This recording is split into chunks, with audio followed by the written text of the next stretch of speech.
Hello, my name's Victoria Hartley, Group Editor of Specialist Lending Solutions. Here with me today is Steve Seal, Managing Director of Bluestone Mortgages. Lovely to have you here, Steve.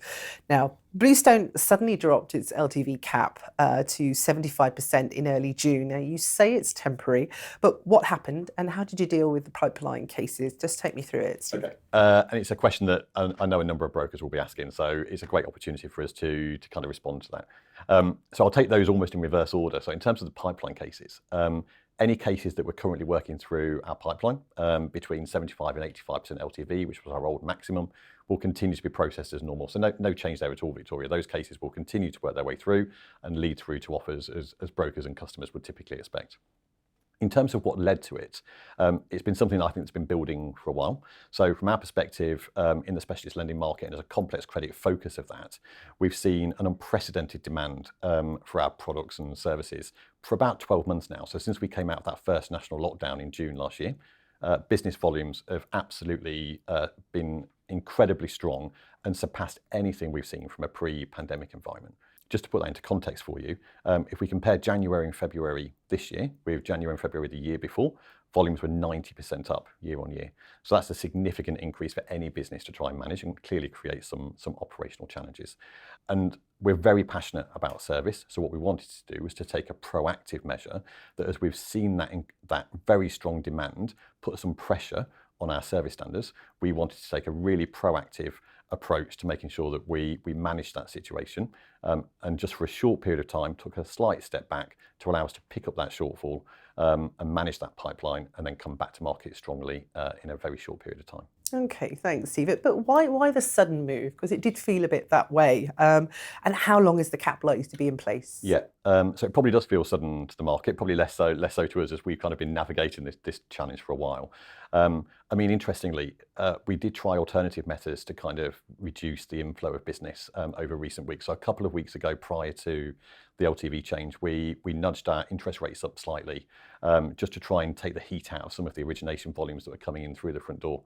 But perversely, that had the opposite effect. And actually, after we changed our interest rates or increased our interest rates, we were actually seeing volumes higher than in the weeks prior to that point. So from our perspective, what we didn't want to do is just to allow that situation to continue, going back to that focus of being really passionate about service and wanted to take that proactive approach.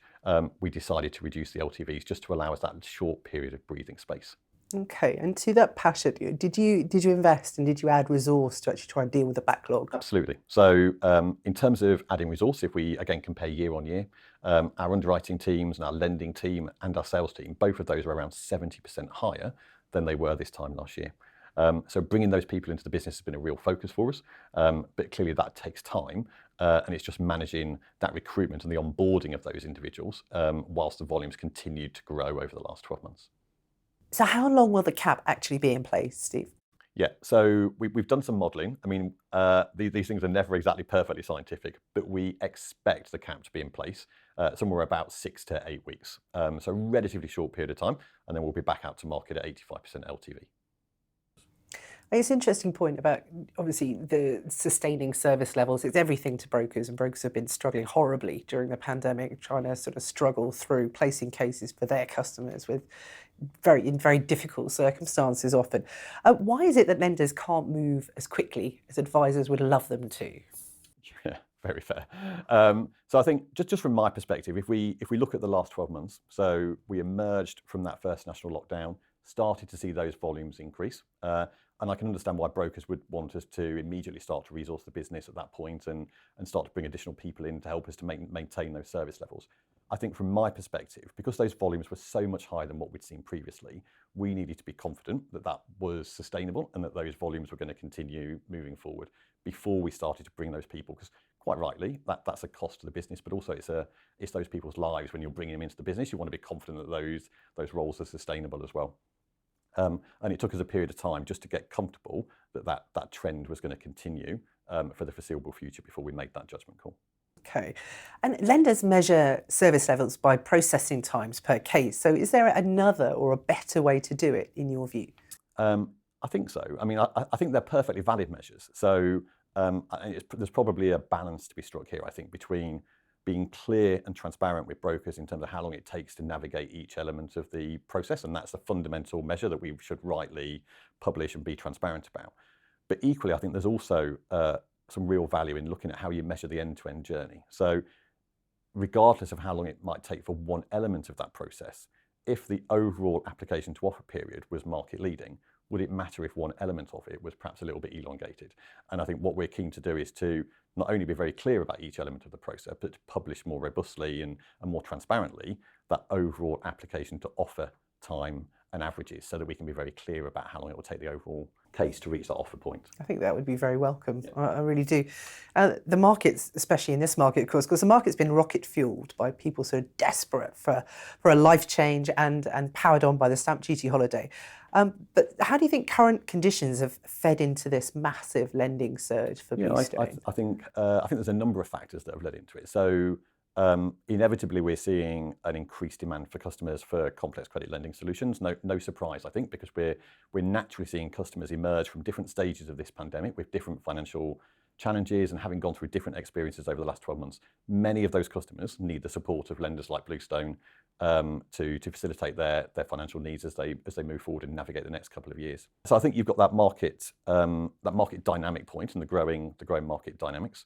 I think the lender landscape is slightly different as well. So not all of the specialist lending landscape isn't an exact reflection of what it was in a pre-pandemic environment. And those factors kind of coming together, I think, are fueling the demand from consumers. Interesting. And what is it brokers need to know about Bluestone's flexible credit policy? I mean, can you give me some concrete examples of cases showing what it can do? The most recent change, I'll give you two. The most recent change, we recently amended our policy on self-employed borrowers. So a great example of where we can be innovative and work as a specialist lender to support customers coming out of the pandemic, where traditionally we would base our lending on customers' last year's trading net profits, as many lenders will. But I think we appreciate that over the last 12 months, there'll be a massive self-employed borrowers who will have had 2019 trading figures looking great, and will have suffered a significant reduction during 2020 due to the challenges of operating over the last 12 months and running their business during the pandemic with lockdowns and other restrictions.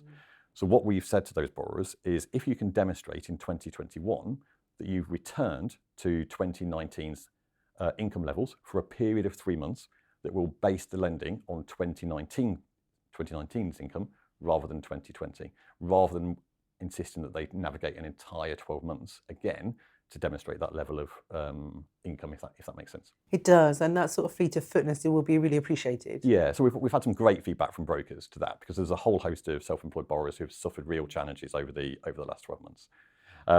I promised I'd give you two, so I'm going to get my money's worth as soon as you're throwing questions at me. So another one would be, and I'm just trying to think of a case I was looking at the other day, where again it was a self-employed situation.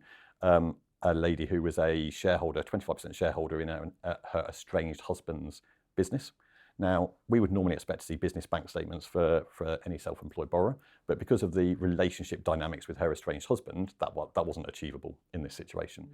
But we could also see the PAY income from that business coming through. We could see the dividend payments and so on. So we were able to get comfortable with that income through alternative means. So rather than being rigid to that underwriting requirement about those business bank statements, we could take a more holistic and individual assessment of that client's circumstances and make a judgment call on that basis. And what plans does Bluestone have for its broker partners this year in terms of service enhancements or anything else you'd like to draw out? Yeah, so service enhancements is a really key one, bear in mind the topic of the conversation that we're having here today. So we've got some really exciting plans, I think, in terms of when we emerge out of this short-term period and return our LTVs back to normal.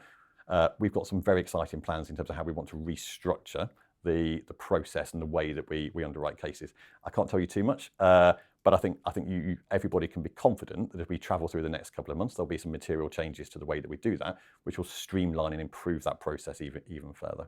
And as you would expect for any lender, clearly we've got plans in terms of product developments and so on. But again, we're very keen to grow and to extend the reach of our business and to support more customers where we can. But I'll let you know those details when I can. Thanks very much, Steve. It's been brilliant having you here today. And thanks very much for watching Specialist Lending Solutions Television. We'll see you next time.